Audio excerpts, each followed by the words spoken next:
Buenas tardes muchachos, nuevamente con el curso de lenguaje, un tema clave para el examen de admisión. ¿Cuál es? El tema de comunicación escrita. Aquí está. Comunicación escrita. Si nosotros hablamos sobre la comunicación escrita, hacemos mención de que la comunicación es el transporte de la información o la capacidad de poder manifestar sentimientos, pensamientos, expresiones, etcétera, ¿no es cierto? Ahora, en el caso del examen de la UNSA, la comunicación escrita es reconocida como aquella que es reflexiva, es lógica, es permanente, nos permite desarrollar elementos sintácticos, gramaticales y morfológicos, ampliar nuestro vocabulario en comparación a la comunicación oral. La comunicación oral, sin embargo, es más espontánea, momentánea, efímera, pasajera, informal. Ahora, la comunicación escrita nos va a dar a conocer el texto. La pregunta es, ¿qué es un texto, chicos? Vamos a invocar, como tú invocas a Shenlong, ¿no es cierto? Vamos a invocar a Theun Van Dijk. Theun Van Dijk nos dice que el texto es una, ¿qué cosa? Unidad superior. Ahora, recordemos que el texto no solo es una unidad superior. ¿Qué es el texto? El texto es conocida como una unidad superior. ¿Qué más? También se le conoce como una unidad total. También se le va a conocer como una unidad, en este caso, comunicativa. Después también como una unidad autónoma. Entonces, repito, ¿qué vendría a ser un texto? Un texto es una unidad superior, total, comunicativa y autónoma. Pero no nos olvidemos de esto. Según Theun Van Dijk, el texto es una unidad superior a la simple secuencia de enunciados con intención comunicativa. Ahora, lo voy a copiar aquí. El texto, repito, según Theun Van Dijk, es una unidad superior a la simple secuencia de enunciados, ¿no es cierto? De enunciados. Muy bien. Ahora, palabras claves que tú me tienes que aprender: unidad superior, secuencia de enunciados. Ahora, con intención comunicativa. Con intención comunicativa. ¿Está claro? Con intención comunicativa. Perfecto. Ahora, vamos con lo siguiente. Si el texto es una unidad general, total, se viene o se sabe que viene de la palabra textus, que significa tejido o enlace, el texto también presenta una estructura. ¿Cuántas estructuras presenta el texto? Según Theun Van Dijk, el texto va a presentar una estructura superficial y una estructura interna. La estructura superficial obviamente es aquella que nos va a proporcionar formas externas y la interna nos va a proporcionar estructuras profundas. Ahora, dentro de la estructura del texto, según Theun Van Dijk, tanto la macroestructura y la superestructura pertenecen a una estructura superficial y la microestructura pertenecen a una estructura profunda. Según la macroestructura, ¿qué es la macro? La macro vendría a ser la mención de ¿qué? De la globalidad o la totalidad. Es lo total, lo global o lo general. Si la macro es total, global y general, entonces ¿qué será la micro? Lo contrario. Entonces es particular, es específica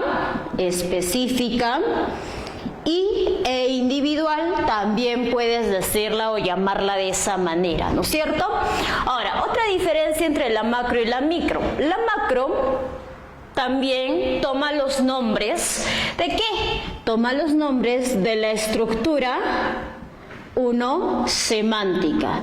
También se le puede llamar estructura del contenido. También se le puede llamar estructura de ¿quién mis? Contenido. Muy bien. También se le va a decir estructura de significado. También se le va a decir estructura global. También se le va a decir estructura, ¿qué cosa? General. También se le va a decir estructura de contenido. ¿Está claro? De contenido. Ahora, puedo seguir, estructura de contenido.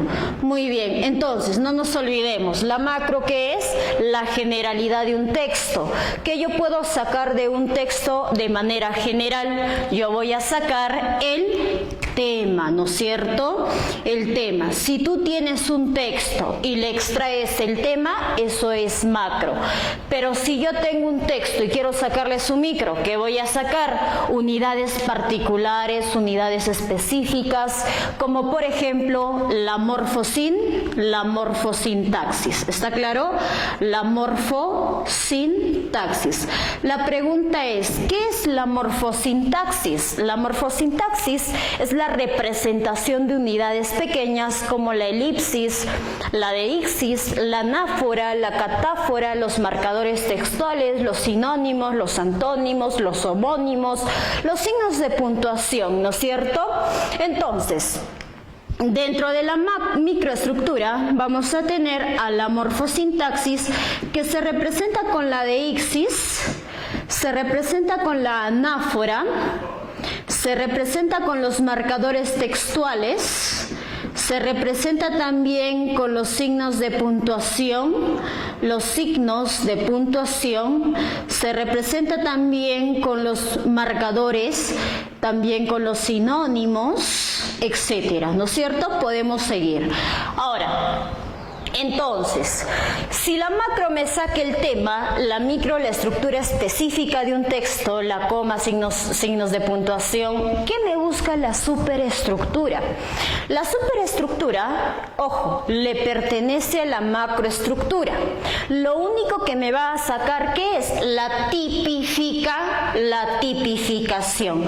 ¿Y qué quiere decir tipificación? La tipificación quiere decir que nos va a extraer los tipos de texto. ¿Qué tipo de texto es? Entonces yo puedo decir que el tipo de texto puede ser, ¿qué cosa? Puede ser un texto argumentativo. ¿Qué es un texto argumentativo? Obviamente nosotros sabemos que el texto argumentativo es aquel que intenta persuadir, defender sus puntos de vista, ¿no es cierto? También puede ser un texto expositivo. ¿Qué es un texto expositivo? Obviamente el texto expositivo es aquel que te da a conocer un tema, te explica el tema, te informa sobre el tema, es real y genera conocimiento e información y se representa por la estructura de causa y efecto.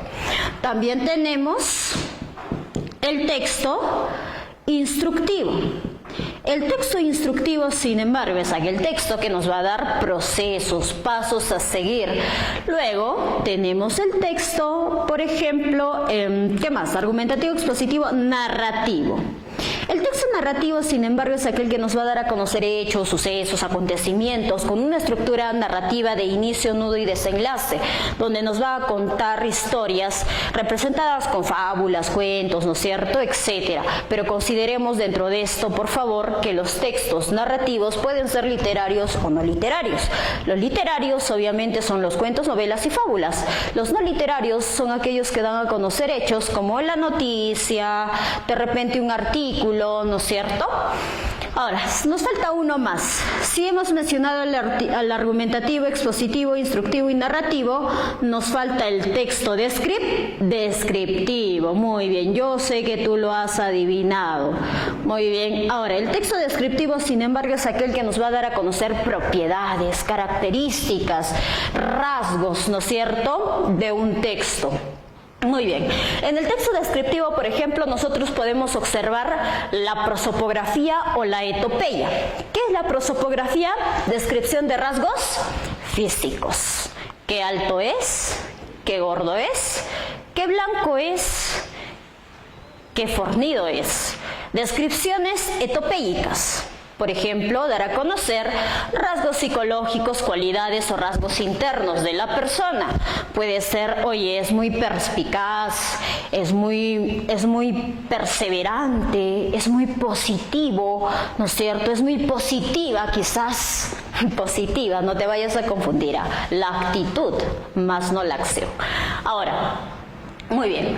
Entonces, queda claro que la macro es el tema, la micro es la morfosintaxis y la super es la tipificación. Bueno, yo me quedé explicándote los nombres con los cuales la UNSA te lo puede denominar. Obviamente la macro dijimos que era la estructura, ¿qué cosa? Total, general, semántica, de contenido, lógica global, ¿no es cierto? La micro la UNSA la puede denominar de la siguiente manera. ¿Cómo la va a llamar? Estructura profunda. Ya, no te gusta profunda, hijo, ya. Le va a llamar estructura de fondo. Ya, no te gusta el fondo, hijo, ya no te gusta el fondo. Le puede llamar también estructura interna. Más misita no, ay, no me queda. Entonces, la microestructura se puede llamar estructura profunda, estructura de fondo o estructura interna. Ahora, ¿y la superestructura? La superestructura también toma otros nombres. ¿Cómo le va a llamar misita la UNSA? Hijo, la UNSA la puede denominar como estructura formal. ¿Es el único? No, también la puede llamar como estructura de forma. Entonces, no te vayas a olvidar, hijito, te estoy dando los nombres con los cuales la UNSA la puede denominar a la micro, a la macro y a la superestructura, ¿no es cierto? Muy bien, seguimos con texto. El texto no solo me va a presentar estructuras. Se dice que para que un escrito sea denominado texto, necesita una cualidad fundamental. ¿Cuál es la cualidad fundamental? La textualidad. Tú te preguntarás, pero ¿qué es la textualidad? A ver, hablemos sobre la textualidad. La textualidad, hijo, es conocida como un atributo del texto. La textualidad, repito, es un atributo, es una condición, es una propiedad, es una característica del texto. Ahora, la pregunta es, ¿por qué se le denomina cualidad? Porque si un texto no tiene textualidad, no es texto. Así de simple. ¿Está claro? ¿Qué integra la textualidad? Te dije hace un momento que la textualidad es llamada, o toma otros nombres. ¿Cuál era? Propiedades del texto o, en el peor de los casos, condiciones del texto. ¿Está claro? Entonces, ¿cómo lo voy a llamar? Repite conmigo. La textualidad es llamada como propiedades del texto y condiciones del texto. Ahora, ¿qué era la textualidad? Escríbelo, una característica del texto, ¿no es cierto? Ahora, repito, ¿cuáles serán ahora las propiedades del texto y las condiciones textuales? Dentro de las propiedades textuales tenemos no te vayas a olvidar la memo. ¿Qué memo te enseñé, hijo? Acuérdate, Coco se le introduce 3 veces, acá está, a su amiga, ¿no es cierto? Muy bien, esa es la memotecnia, para que no te olvides. Ahora, Coco, coherencia, cohesión, intertextualidad, intencionalidad, informatividad, aceptabilidad, situacionalidad y adecuación. Si tú fueses chico se pregunta, hijo, si tú fueses chico se pregunta, ¿solo me consideras coherencia, cohesión, la intencionalidad y la adecuación? Pero como tú eres chico ordinario, hijo, eres poderoso. O sea, tú vas con todo, ¿no es cierto? Vamos con la siguiente. ¿Qué nos dice o qué se menciona o hace referencia en relación a la coherencia? La coherencia es una unidad Semántica. Repito, ¿qué unidad tiene? A la unidad semántica. Sin embargo, la cohesión tiene o hace alusión a la unidad sintáctica. ¿Qué quiere decir esto? Quiere decir que la coherencia va a estudiar el sentido del texto, la interpretación del texto. ¿Qué me va a estudiar? El sentido del texto, la interpretación del texto. Ahora, ¿dónde yo puedo representar ese sentido y representación e interpretación? En las redacciones y en las exposiciones que puede hacer un alumno en el salón de clases, ¿no es cierto? Muy bien. La coherencia también goza de 4 propiedades o 4 aspectos fundamentales. Esto viene en un proceso de admisión. Te preguntaron sobre los aspectos de la coherencia. La coherencia presentaba los siguientes aspectos. A ver, vayamos. Entre los aspectos vamos a tener ¿a quién? A la claridad. ¿Qué quiere decir claridad? Claridad quiere decir que el texto que yo tenga, para que sea coherente, tiene que ser capaz de ser entendido. O sea, yo lo tengo que comprender, tiene que ser claro, no complejo, ¿no es cierto? Segundo aspecto, la cantidad. Para yo poder interpretar o entender, comprender un texto, tiene que tener las palabras precisas y exactas, no ser más informativa de la debida, o ir de frente al grano, o evitar la redundancia, ¿no es cierto? Siguiente aspecto, tenemos mira, la claridad, la cantidad. ¿Qué nos falta, hijo? Escríbelo abajo. ¿Qué nos falta? Nos falta la estructura.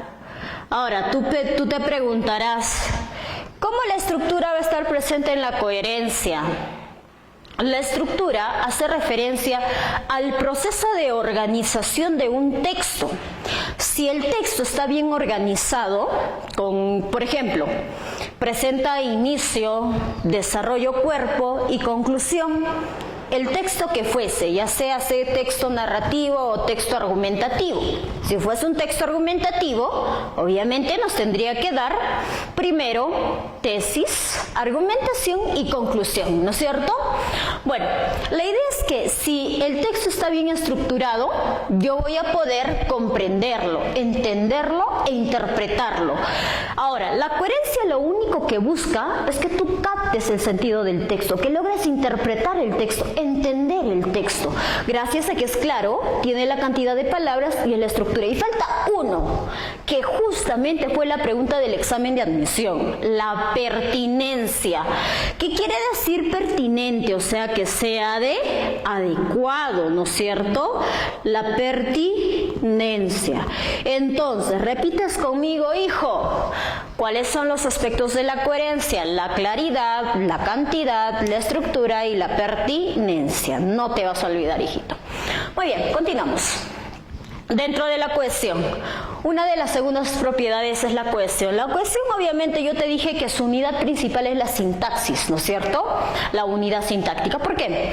Porque la cohesión vienen a ser las piezas de un rompecabezas que aún no están unidas. Cuando el rompecabezas está unido, ya nos da a conocer la imagen, eso es coherencia. Pero si tenemos a las piezas dispersas, ¿no es cierto? Estamos en proceso de encajarlas o unirlas, eso es la cohesión. La cohesión son las relaciones lingüísticas. ¿Por qué se le conoce como las relaciones lingüísticas? Tú me preguntas, Misita, ¿por qué relaciones lingüísticas? Porque en este caso, la cohesión nos va a dar a conocer relaciones como los mecanismos de cohesión. Recordemos, hijo, dentro de los mecanismos de cohesión nosotros vamos a tener a los siguientes. Voy a borrar esto, ¿ya? Los chicos que de repente no hayan copiado, vas a poner deme tiempo para copiar. No, hijo, puedes retroceder el video y volver a ver la imagen en captura. Ya no hay problema por eso. Pero, ojo, lo voy a borrar para tener más espacio. A ver, en el caso de, por ejemplo, la cohesión, te estuve mencionando, vamos a tener ¿a quién? En la cohesión vamos a tener a los mecanismos de cohesión. Ahora, la pregunta es, ¿quiénes son los mecanismos de cohesión? Hijo, por favor, aquí sí. Esta fue la pregunta del examen de CEPREUNCE, el último que hubo. Les ha venido al área de biomédicas, al área de sociales y al área de ingenierías. Tema clave que te va a venir en este examen de tu ordinario. Miss, ¿estás segura que me va a venir? 100% segura, hijo, ¿ya? Muy bien, ahora, dentro de los mecanismos de cohesión, nosotros vamos a tener a los siguientes. Por ejemplo, uno vendría a ser la deixis. Recordemos, hijo, la deixis, ¿qué era? Reemplazar unidades gramaticales extensas por unidades gramaticales pequeñas. Recuerda, lo grande por lo pequeño, ¿no es cierto? Entonces, la deixis simplemente era aquella que era una correferencia, reemplazaba, ¿no es cierto? Reemplazar. Ahora, ¿cómo reemplaza? Reemplaza una unidad gramatical extensa por otra unidad gramatical pequeña. Muy bien. Por una unidad gramatical pequeña. Ahora, en el caso mis de la deixis, ¿con qué unidades gramaticales pequeñas las va a reemplazar? Las va a reemplazar ¿con qué? Con pronombres, con adverbios y demostrativos. Pronombres personales, yo, tú, él, me, te, se, nos, os, la, las, leles, los, ¿no es cierto? Mío, tuyo, suyo, los posesivos, los de adverbio, los adverbios de repente de lugar, dentro, adentro, fuera, fuera, atrás, detrás, delante, adelante, abajo, debajo, arriba, encima, cerca, lejos, alrededor, de ladito, de costadito, ¿no es cierto? Los adverbios de lugar, o quizás los adverbios de tiempo, ahora, ya, en este momento, siempre, antes, después, ¿no es cierto? Adverbios de tiempo, o adverbios quizás, ¿de qué? Adverbios de, en este caso, tiempo, lugar, o bueno, serían todos los que representan a una deixis, ¿no?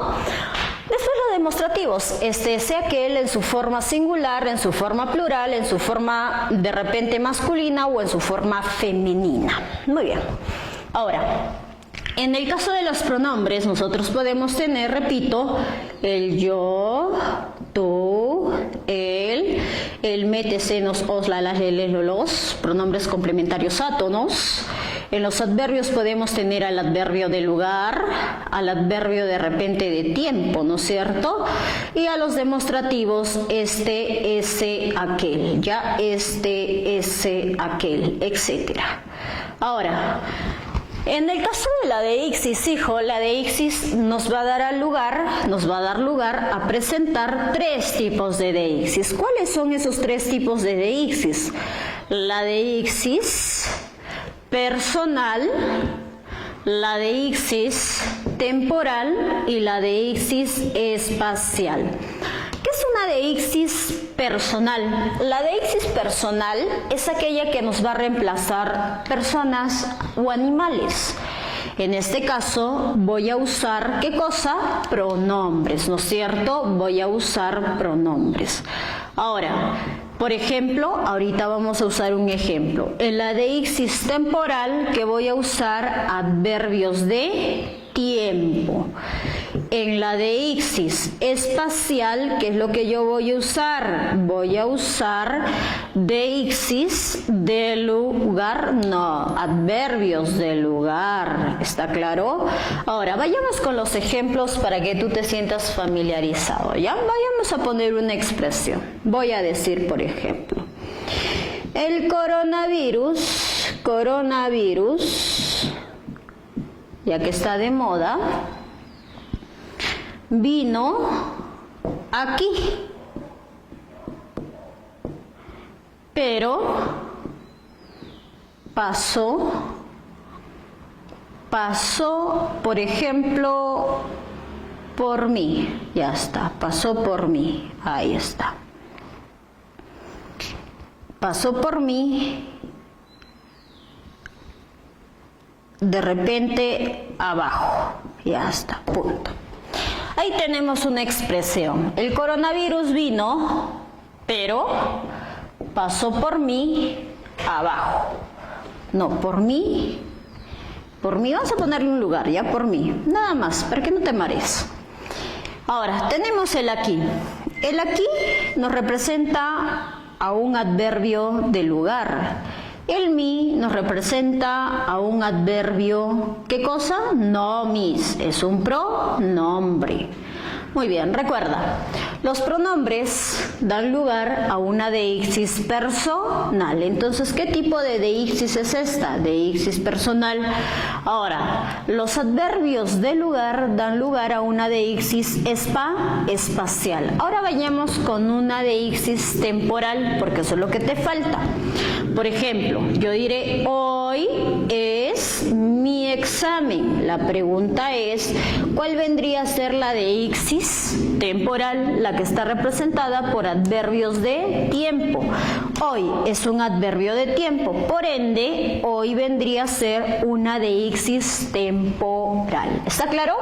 Tenemos a la deixis, repito, espacial, tenemos a una deixis personal y tenemos a una deixis temporal. Muy bien, en el caso de la deixis, por favor, solo me vas a representar o reemplazar, por ejemplo, ¿con qué puedo representar la palabra aquí? El coronavirus vino aquí. ¿Aquí dónde? Aquí en la academia, aquí en Arequipa, aquí en Perú, etcétera, ¿no es cierto? ¿Por mí quién? Por Juana, por Lucho, por Pedro. ¿Y hoy cuándo? 25 de julio, 6 de abril, 7 de mayo, yo qué sé, la fecha puede ser diversa, ¿está claro? Eso vendría a ser la deixis. Ojo, ese es el primer mecanismo de cohesión. Vayamos con el siguiente mecanismo de cohesión, ¿ya? Para eso voy a borrar esto. Ahora, el siguiente mecanismo de cohesión del cual vamos a hablar vendría a ser la anáfora y la catáfora. A ver, recordemos. ¿Qué era la anáfora? Aquello que tú ya conoces. ¿Y qué era la catáfora? Aquello que recién voy a conocer, ¿no es cierto? ¿Te acuerdas cuando te hablé de tu amiga? Cuando tú ya la habías visto a tu amiga, ¿la conoces o no la conoces? La conoces. Si ya te la he enseñado, si ya la has visto, si ya te la ha mostrado, entonces ya la conoces. ¿Cómo se llama eso? Anáfora. Pero ¿qué pasa cuando tú no te la has visto? O sea, no la has visto a tu compañera, no la conoces. Pero ojo, estás por conocerla. ¿Cómo se llama eso? Catáfora. Entonces yo voy a colocar el enunciado preciso y puntual. ¿Qué es la catáfora? Lo por conocer. ¿Y qué vendría a ser la anáfora? Lo conocido. Ahora, un ejemplo de anáfora puede ser el siguiente. Mira, yo voy a decir, Juan es él. La pregunta es, ¿quién es él? ¿No es cierto? Aquí está. ¿Quién es él? ¿Sabes quién es él? Sí, sí sé quién es él. ¿Quién? Juan. Ahora, como tú ya lo conoces, entonces la pregunta es, cuando tú has leído la palabra él, ¿sabías quién era? Sí, era Juan. ¿O no lo conocías? No, sí lo conocía. Entonces, si lo conocías y sabías de quién hablaba o a quién hacía referencia, entonces es lo conocido. Y cuando tú ya conoces de quién se habla, ¿cómo se llama eso? Anáfora. Pero si yo te pongo, por ejemplo, ella es María. La pregunta es, yo voy a leer la palabra ella y yo comienzo a leer desde aquí. ¿Sé quién es ella? Ahorita no, pero si yo sigo leyendo, ella es María. Recién yo me he enterado que ella era María, ¿no es cierto? Entonces, la pregunta es, ¿tú sabías antes que era María? No, yo me he enterado después en el proceso en el cual yo he ido leyendo. Entonces, la pregunta era, esto está después y esto está antes. Si yo lo conozco después, se llama catáfora. Si yo lo conozco antes, se llama anáfora, ¿no es cierto?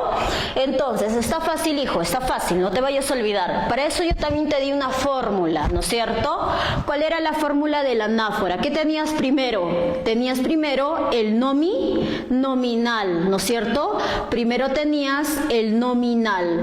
Después del nominal, ¿qué seguía, hijo? Seguía la deixis, poemicita. Recuerda tu fórmula, hijo. Eso era una anáfora. ¿Qué mirabas primero? El nominal, Juan. ¿Qué mirabas después? La deixis, él, ¿no es cierto? Anáfora. ¿Y cuál era la fórmula de la catáfora? La catáfora era al revés, solo inviertes las cosas. ¿Qué miras primero? La deixis. ¿Qué miras después? El nominal. A ver, misita, compruébemelo, demuéstremelo, te lo demuestro. Por ejemplo, ¿qué mirabas primero? La deixis. ¿Qué miras después? El nominal.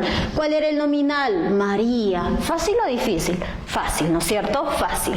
Ojo, hijo, estamos en el segundo mecanismo de cohesión. Uno de los siguientes mecanismos de cohesión vendría a ser la elipsis. A ver, hablemos ahora del elipsis, ¿ya? Hablemos del elipsis o sobre la elipsis. Cuando nosotros hablamos sobre la elipsis, la elipsis, sin embargo, estos que vienen a ser los mecanismos de cohesión. ¿Está claro? Mecanismos de cohesión. Muy bien. El siguiente es la elipsis. Si nosotros hablamos sobre la elipsis, recuerda que la elipsis, ¿qué es? La supresión. Dentro de la elipsis nosotros vamos a tener dos tipos de elipsis. La elipsis nominal, que elimina sujetos o sustantivos, y la elipsis verbal, que elimina verbos. Ahora, por ejemplo, vayamos de frente al ejemplo. ¿Qué así está? Suprime. Punto. Palabra clave. No necesito decirte nada más. Ejemplo. Voy a decir, juegan con él. La pregunta es, ¿quién juega con él? Ella dice, ya. Tu ex dice, ya. Ejemplo. Puede ser cualquiera. Puede ser ella, tu ex, tu amiga, con quien tú quieras. La pregunta es, ¿está presente en la oración? ¿Está de manera expresa? No, no está presente en la oración. Ahora, pero Miss, lo puedo deducir, está de manera tácita. Perfecto, está de manera tácita. Si yo coloco la palabra juega con él, ¿no es cierto? En este caso, no está presente. Quiere decir que se ha suprimido. Si se ha suprimido, se ha elidido. Entonces, ¿qué tiene esto? Presenta una elipsis. ¿Está claro? Elipsis. Entonces, etcétera. Muy bien. Otro ejemplo puede ser, él te dará duro. ¿Quién? ¿Tu tío? No, él no. Te dará duro el estudio, yo qué sé, ¿no es cierto? Pueden ser distintos ejemplos, hijo. Ahora, siguiente. Vamos con el otro.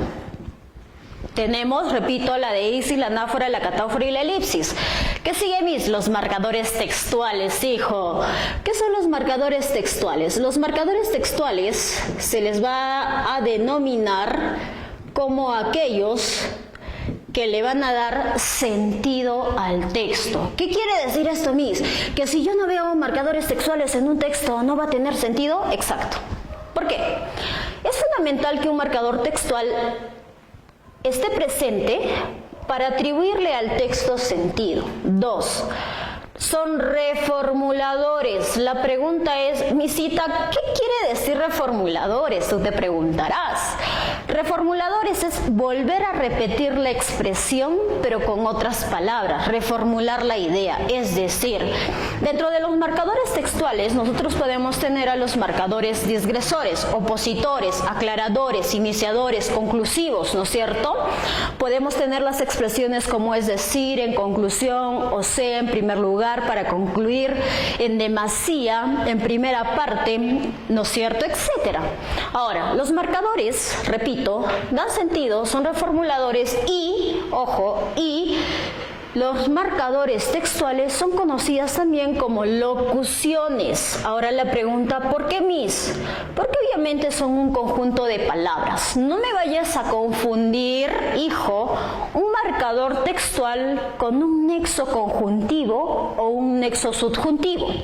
Recuerda que los nexos, tanto coordinados o conjuntivos y subordinados subjuntivos, solo unen proposiciones, ¿no es cierto? Van a unir proposiciones para darle una idea subordinante. Podemos tener, por ejemplo, los nexos copulativos y en que, los disyuntivos o los disyuntivos, sí, está bien, o ahora ya, bien.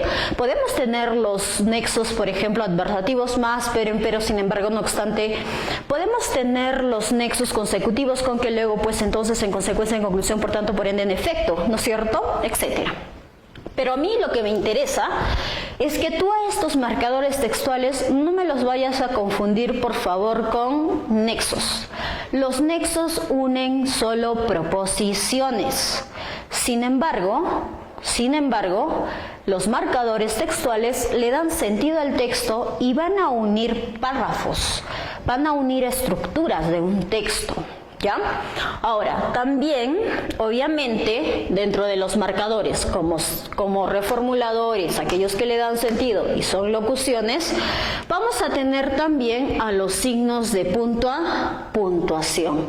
Miss, los signos de puntuación también son mis mecanismos de cohesión, sí. ¿Por qué? Porque recuerda que un signo de puntuación es aquel que le va a ayudar a distinguir el verdadero sentido de la expresión. Por ejemplo, yo te puedo decir, no te dará la nota, ¿no es cierto? La nota. ¿Qué quiere decir esto? Que no te va a dar absolutamente nada, ninguna nota, ningún resultado. Pero ¿qué pasa si yo la expresión agarro y le coloco una coma? ¿Qué digo? No. Te dará la nota. ¿Qué quiere decir con esto? Aquí, por ejemplo, estamos viendo que el sentido de la expresión cambia. En la primera o en el primer enunciado nos da a conocer una negación absoluta. En el segundo enunciado nos da una afirmación de que sí va a dársele la nota, ¿no es cierto? ¿Te das cuenta del sentido? ¿Quién me ha ayudado a cambiarle el sentido? El punto y coma. Recuerda que con una coma también tú puedes morir o vivir. Por ejemplo, puedo decir no matarlo, ¿no es cierto? No matarlo. ¿Y qué también puedo decir? No, matarlo. Entonces, ojo, puedes vivir o puedes morir. Recuerda que la coma o los signos de puntuación son elementos o signos fundamentales para tú entender el verdadero significado de una expresión, enunciado o texto. ¿Ya? Muy bien. Ahora, Miss, ¿solo me quedo con ellos? No, hijo, sigo. ¿Cuáles son los otros mecanismos de cohesión? Dentro de los otros mecanismos de cohesión, nosotros vamos a tener, por ejemplo, también a los determinantes. Los determinantes, Miss, pero a mí nunca me han enseñado eso. Sí. Si tú eras hijo chico CEPREUNZA, en el examen del CEPREUNZA no se consideran a los determinantes como los mecanismos de cohesión, pero como tú ya eres chico ordinario y estás en la Carpe Diem, a ti se te tiene que dar toda la información. Los determinantes también son considerados como mecanismos de cohesión. ¿Por qué? Porque nos van a ayudar a determinar el género y el número del nominal o sustantivo. ¿Está claro? Por ejemplo, yo puedo usar un determinante en género femenino o de manera singular o plural. Puedo decir la manzana.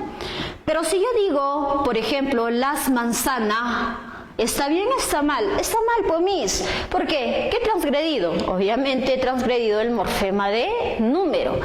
Entonces, ojo, por eso es importante el determinante, ¿ya? Otro, el mecanismo paralingüístico. Miss, ¿qué es eso? A ver, vayamos con el mecanismo paralingüístico. En el caso del mecanismo paralingüístico, ahora, ¿recuerdas, hijo, que en clases yo te hablé de la comunicación no verbal? Y la comunicación no verbal era el uso de los gestos. La comunicación no verbal es no lingüística, no lengua. No me vas a usar la lengua ni oral ni escrita. Si yo no puedo usar la comunicación ni oral ni escrita, entonces ¿qué puedo usar? Los gestos, las señas, las mímicas, ¿no es cierto? Ahora, la paralingüística obviamente me va a estudiar eso. La kinésica es quien se centra en ¿qué? En el movimiento corporal. No te vayas a olvidar, eso es comunicación no verbal.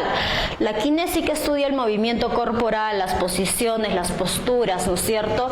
Expresión facial, la mirada. Sin embargo, la paralingüística estudiaba ¿qué cosa? Los sonidos carentes de sintaxis. Pero en este caso, los mecanismos paralingüísticos te van a estudiar ¿qué cosa?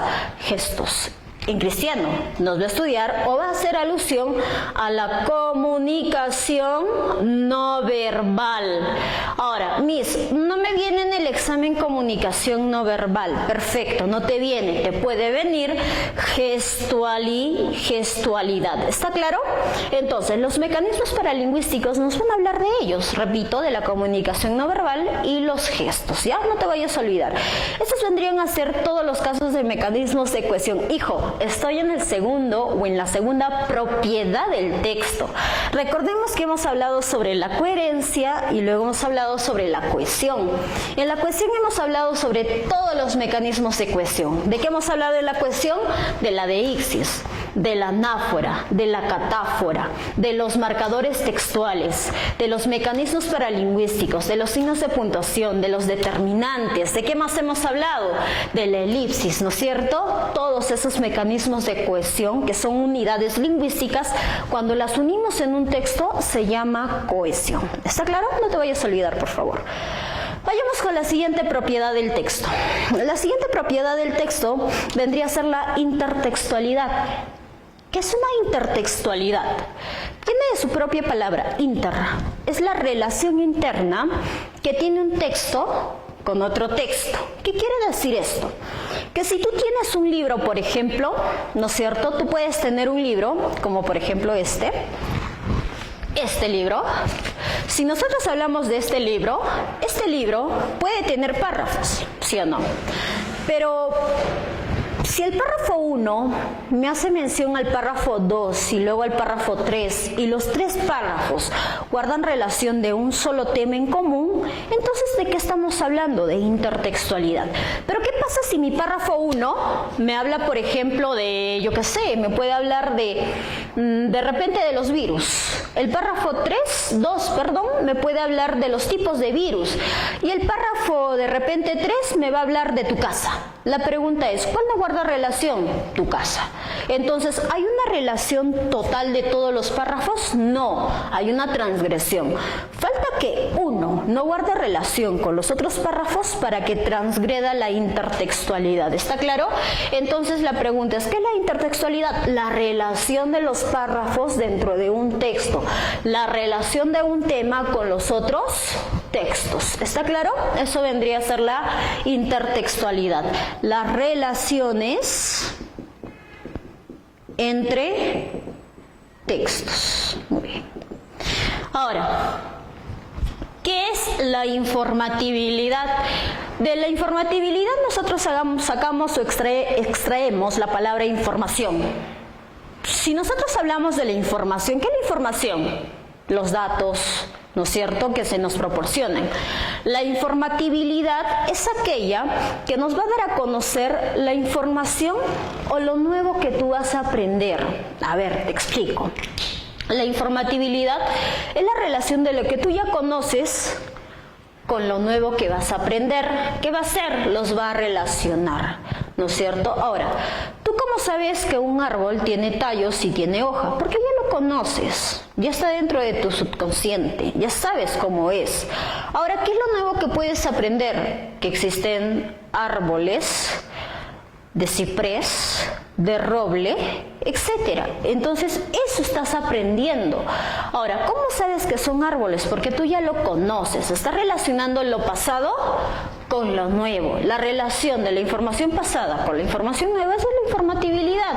Entonces, pero, ojo, te puedo dar dos conceptos. La informatibilidad es lo nuevo. Ya, no le quieres decir lo nuevo. La relación de lo conocido o lo pasado con lo nuevo. ¿Está claro? Con lo nuevo.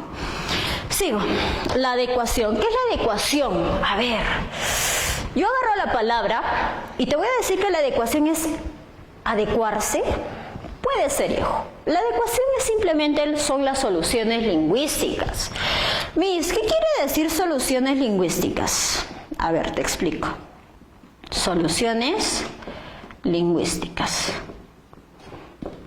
Las soluciones lingüísticas se dan cuando uno tiene sensibilidad sociolingüística. Miss, no entiendo, te explico. La sensibilidad sociolingüística es la capacidad que tú tienes de poder adaptarte a cualquier nivel de lengua y en cualquier contexto regional. Por ejemplo, termina el coronavirus, te vas a la selva, y en la selva tienes que expresarte de una manera. Te puedes ir de repente a la costa y te vas a expresar de otra manera, de una manera popular o de repente subestándar, yo qué sé, ¿no es cierto? El uso, la capacidad que tú tienes de adaptarte a una lengua en cada lugar o en cada espacio geográfico, eso es adecuación. Yo me voy a mi casa y yo puedo hablar un lenguaje coloquial. Me voy a la academia y voy a hablar un lenguaje estándar. Me voy a la calle con mis amigos y probablemente tu hijo hables un lenguaje delincuencial o lumpa lumpa, ¿no es cierto? O de repente un lenguaje juvenil. Entonces, esa capacidad que tú tienes de adaptarte a los distintos niveles de lengua se llama adecuación. ¿Qué estás haciendo? Estás creando una sensibilidad sociolingüística. Esa capacidad de decir, yo tengo que adecuarme a su nivel de lengua. Entonces, con eso estás dando una solución lingüística a un problema de niveles de lengua. ¿Está claro? La estandarización no va acorde a la adecuación. La adecuación busca adaptarse, acomodarse, en pocas palabras. Muy bien. Seguimos con la aceptabilidad. La aceptabilidad viene de la palabra aceptación. ¿Qué es la aceptación? Decir sí o decir no. La aceptabilidad es la actitud que tú vas a tener frente a un texto o libro. La actitud puede ser buena o puede ser mala. Puede ser de repente adecuada o inadecuada. Eso tú lo decides. Si yo, por ejemplo, te regalo un libro, que ojo, ya va a salir, mi libro de lenguaje. Si yo te regalo un libro, dirás, oh, por Dios, Miss, regálamelo, yo lo quiero estudiar. Pero ¿qué pasa si yo te vendo el resumen de la Biblia? ¿Tú qué dirás? ¿Lo vas a pensar? Otros dirán, sí, yo quiero el resumen. Esa actitud que tú tomes frente a un texto, eso es la aceptabilidad nada más, esa actitud. Entonces, solo colocamos actitud para no ahondar más en el tema, ¿ya? La situacionalidad. La situacionalidad viene de la palabra situación, contexto, lugar. La situacionalidad es la capacidad que tú vas a tener de entender algo dependiendo del contexto. Entonces, palabra clave para el examen de admisión, solo contexto. ¿Está claro? Solo contexto. Muy bien. Ojo, hemos hablado de texto, de que el texto es una unidad superior a la simple secuencia de enunciados con intención comunicativa. Hemos hablado de la estructura del texto, macroestructura, global, microestructura, especificidad, ¿no es cierto? Y la superestructura, tipos. Hemos hablado también de las propiedades del texto. Aquí están. Y lo que sigue son, ¿qué cosa? Los tipos de información que se dan en un texto. Dentro de un texto nosotros vamos a tener distintos tipos de información, el tema y el rema. En el caso del tema, al tema también, hijo, en el se pregunta y en el ordinario lo van a conocer como tópico. Al rema me lo van a conocer como comentario. Ya, si eres se pregunta, no te vayas a olvidar, también comento. Ahora, ¿qué es el tema? El tema es yo le digo sujeto y al rema le digo predicado. ¿Por qué, Miss? Porque si tú tienes la expresión Juan está sobre María. La pregunta es, ¿dónde está el sujeto? ¿Tú qué respondes? Responde, hijo, abajo, escribe. Sobre María, dice, no, hijo, el sujeto no está sobre María. El sujeto está en la expresión Juan, ¿no es cierto? ¿Y cuál es el predicado? Está sobre María, no te vayas a olvidar. Ahora, si el sujeto es Juan, la pregunta es, ¿qué era el sujeto? El tema. ¿Qué era el sujeto? El tópico. Entonces ya no me lo vas a conocer como sujeto. ¿Cómo me lo vas a conocer? Como tema. Y el predicado es lo que viene después, ¿no es cierto? Porque aquí el tema ya lo has conocido. El tema es lo conocido también, ¿ya? Otro, también puedes decirle lo conocido. Ahora, sin embargo, el predicado está sobre María, es lo que tú vas a conocer después del sujeto. Es obvio, la estructura lo menciona. El rema vendría a ser el predicado, te dije. Mira, el rema es predicado y el tema es sujeto. No te vayas a olvidar. Entonces, ¿lo tengo que conocer como predicado? No, hijo, solo conócelo como rema, ya no te compliques la vida. Cuando me miras sujeto, para ti es un tema. Si me miras predicado, para ti es un rema. Punto. Ahí está tu progresión temática. Ahora, la pregunta es, ¿qué es una progresión temática? Porque eso es lo que estás aprendiendo ahorita. Una progresión temática es la secuencia constante de tema, rema, tema, rema, tema, rema. Misita, ¿qué pasa si en la progresión temática yo no miro el rema? ¿Qué hago? ¿Me suicido? No, hijo, no, todavía no. No, mentira, hijito.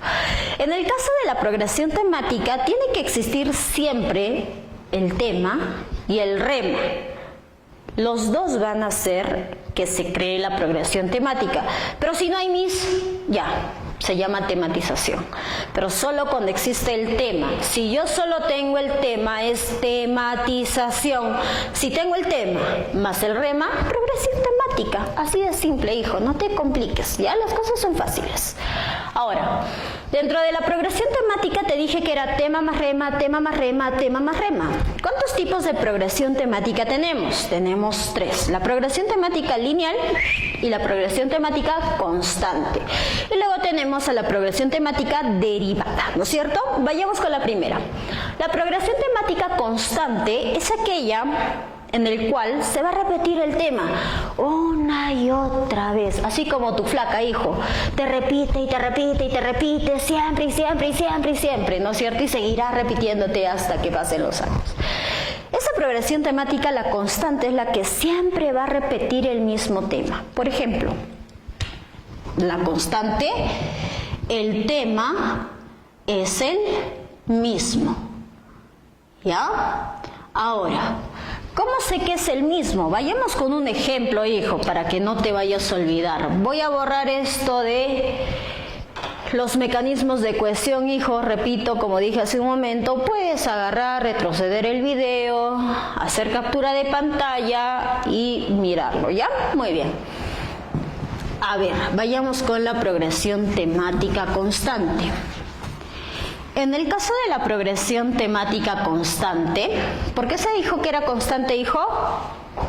Porque repite el mismo tema, así como tu ex. La constante es aquella, como por ejemplo, yo voy a decir, María se baña. Se peina y se va a estudiar. Se va a estudiar. La pregunta es, ¿quién es el sujeto en la expresión? María. Aquí está. Ahí está, hijo. Ahora, ¿qué hace María? Se baña, ¿eso qué vendría a ser? El predicado, ¿no es cierto? Ahora, entonces, ¿qué es María? María es el tema. Punto. ¿Y qué es se baña? Se baña vendría a ser el rema 1 y un tema 1, ¿no es cierto? Muy bien. Ahora, la pregunta es, ¿quién se peina? ¿Yo? No, María. Sería el rema número 2, porque no hemos cambiado de sujeto. ¿Quién se baña? María. ¿Quién se peina? María. ¿Y quién se va a estudiar? ¿Yo? ¿Tú? No, María. ¿Hemos cambiado de sujeto? No. Si no hemos cambiado de sujeto, entonces, ¿qué estamos haciendo o a qué hacemos alusión? A que el sujeto, misita, es el mismo. Y si el sujeto era el mismo, ¿cómo se le denominaba? Constante. ¿Fácil o difícil? Easy, miss, easy. Easy como ella, ¿no es cierto? Muy bien. Vamos con la otra. La otra vendría a ser, ¿cuál? La progresión temática lineal. Pero en el caso de la progresión temática lineal, por favor, hijo, por favor, esa mano me dicen en la transmisión, ya, ahí está, ala, ya, ahí está, hijo, rectito, como te gusta. Ahora, en el caso de la siguiente alternativa, la B, tenemos a la progresión temática lineal. La pregunta es, ¿por qué progresión temática lineal, misita? La progresión temática lineal es aquella en la que se va a originar un nuevo tema. ¿Entonces quiere decir que va a haber un nuevo tema? Sí, hijo, sí. La progresión temática lineal es aquella en la que yo puedo tener la siguiente expresión. María desayuna. ¿Desayuna qué? Por ejemplo, manzanas, ¿no es cierto? Ya está. María desayuna manzanas. Pregunta, hijo, ¿cuál es el sujeto? María. Pero ya te he dicho yo, ¿qué te he dicho? No me coloque sujeto, que tienes que colocar tema o tópico. Y como es el 1, vas a colocar tema 1. Muy bien. Desayuna manzanas. ¿Quién desayuna manzanas? María. ¿Y qué sería esto? El predicado, pemisita. Pero ya te he dicho, no me lo conozcas como predicado. ¿Cómo que me lo vas a conocer? Como rema. Sí, pemisita. Muy bien. Ahora, ¿pero rema de qué? Del tema 1, ¿no es cierto? Ahora, voy a agarrar tu rema. Te la voy a agarrar, hijo. Tu rema. Ahí está. Y ahora te la saco. Sáquemela, Miss, me dice. Agarro y saco las manzanas. ¿Y ahora qué diré de las manzanas? Las manzanas son frutas. Punto. La pregunta es, ¿qué tiene que ver manzana con María? Nada. ¿De dónde se ha originado manzana? Del rema. Si se ha originado del rema, entonces, pregunta, ¿hemos continuado, seguimos hablando del mismo tema? No, hijo. ¿Cuál era el primer tema? María. Luego, ¿cuál es el segundo tema? Manzanas, tema número 2. Pero, hijo, ¿de dónde se ha originado el segundo tema? Mira. Oh, por Dios, misita. Se ha originado de la palabra manzanas, ¿no es cierto? Entonces, ¿qué diremos de una progresión temática lineal? 1, que el tema cambia. 2, que se origina del rema. Muy bien. ¿Fácil o difícil? Fácil, hijo, fácil. Última progresión temática, la progresión temática derivada. A ver, hijo, la progresión temática derivada es aquella que nos va a dar a conocer tipos, tipología o conceptos. Por ejemplo, la progresión temática derivada, repito, nos va a dar a conocer tipos o estructuras, donde yo puedo hablar de un elemento, o sea, de un sujeto y mencionar los tipos de sujeto. Por ejemplo, puedo decir pan y puedo decir todos los tipos de pan. pan de mijo, pan de trigo, pan de qué, de etcétera, ¿no es cierto? Entonces, la tipología textual está presente en una progresión temática derivada. Puedo hablar, por ejemplo, del breakdance, puede hablar los tipos de breakdance, puedo hablar de los tipos, por ejemplo, de lenguas, puede hablar de una lengua artificial o una lengua de repente natural. Entonces, ¿cuál es mi tema? La lengua. ¿Cuáles son los subtemas? La lengua natural y la lengua artificial, ¿sí o no? Entonces, eso vendría a ser una progresión temática derivada. Chicos, este tema que yo he realizado el día de hoy es un tema clave para el examen de admisión. Por favor, espero que lo repases. Se va a subir la práctica al fanpage, primero sin claves y luego con claves para que tú los resuelvas. ¿Está claro? Ojo, tema clave para el examen de admisión, hijo.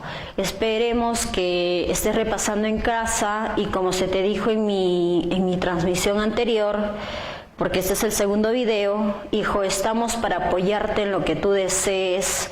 Cualquier duda, cualquier inquietud, puedes comunicarte con nosotros vía inbox del fanpage. Por favor, repasa. Sabemos que tu hijo carpediano está repasando, ¿no es cierto? Y veremos los resultados en el mes que se proyecte o que ya el rector determine el examen de admisión. Por ahora, dale con todo, hijo, estamos por ti haciendo esto es para ti y por ti, hijo. Ya, muy bien, muchas gracias, chicos, nos vemos.